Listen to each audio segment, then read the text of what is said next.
food chains pulling a fast one on unsuspecting customers. Times getting tough for some of America's favorite burger joints, which may explain why the mouthwatering pictures on the menu bear very little resemblance to the sad sacks that you begrudgingly eat. Here now, a trio of fast food connoisseurs, James Freeman, marketing maven Bruce Turkel, and Jonathan Honig is here as well.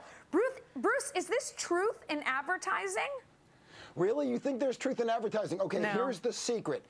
Burger King is not really a king. Mayor McCheese is not really a mayor. And by the way, when was the last time you went on Match.com? Those pictures don't look like what you get either. Jonathan so come Honig, on. I don't know, when you look at the side-by-side of what you expect to get and what actually comes out, I can't tell because our screen is going bananas, but it's not really exactly the same thing. Are you disappointed, Jonathan? Well, obviously, you know, the millions and millions of customers from these chains, Melissa, aren't disappointed. I mean, you know, look at one of these burgers. You're making it sound like it looks totally terrible. I mean, this is a good-looking double cheeseburger. And you know what? This is $5. It's 1,700 calories. So perhaps a lot of the customers are more price-conscious than necessarily, you know, food porn conscious. You know, I have to say, as somebody who was in more than 10 McDonald's commercials and many others, they paint those things. Really? I mean, I don't think regular people understand that that's not really an edible burger that you're seeing there. There's actual paint on it. There's lacquer. There's all kinds of things to make it look great, and you're just not getting that. Jonathan, did I break your heart? I'm sorry, James, did I break your heart?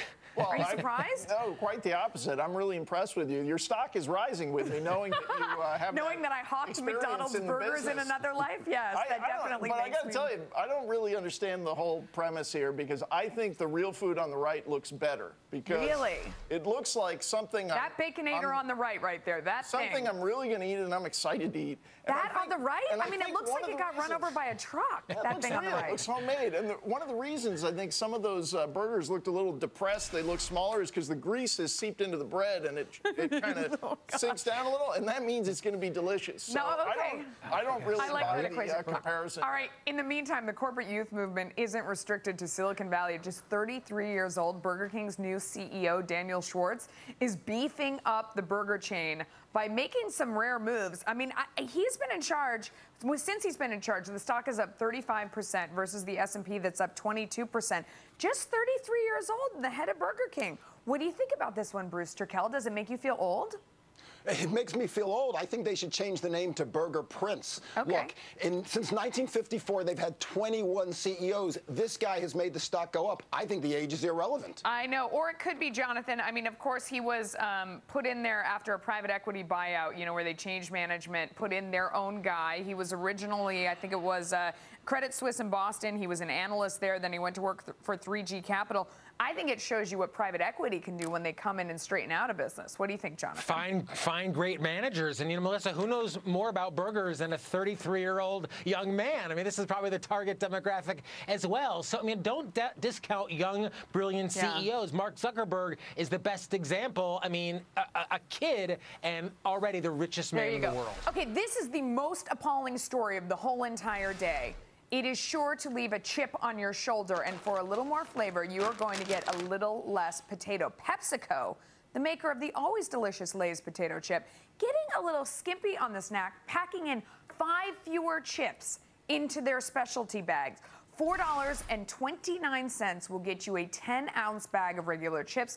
Only 9.5 ounces of flavored chips, though. How dare they? That half an ounce could make all the difference, both in your late-night binge snack and to PepsiCo's bottom line.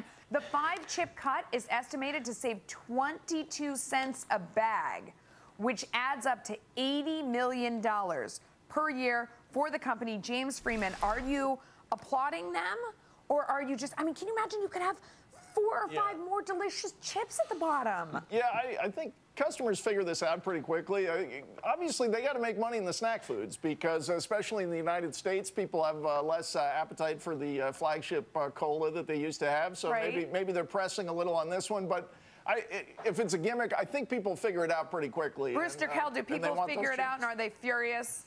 They're not furious at all. First of all, dieters count calories, not chips. Second of all, only in Colorado and Washington State where pot is legal and now everyone has the munchies, nobody else cares at all. I care. I care. I'm in New York City. Many people care. I mean, it would be like such a present. You think you're done with those chips, and you're looking at the bottom. Are there any?